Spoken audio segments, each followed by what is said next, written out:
hi immunity booster stress relief teli boka ai an tuin tu ora te an chowa te pek thia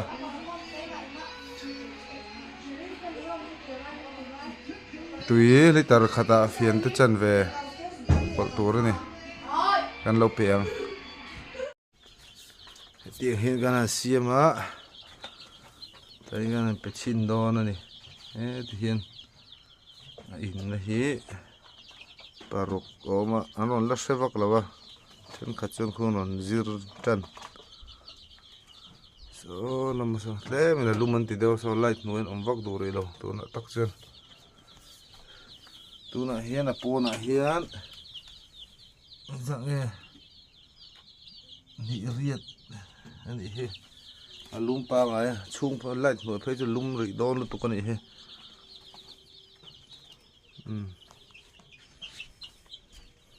here temperature in the thermometer khu poi ma aru chuan an no te brooding line nei chuan ta hin dam doi kha immunity booster kha taingan te ti hingan in tir don ani liter khata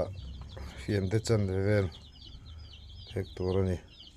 kan pek na bora zerin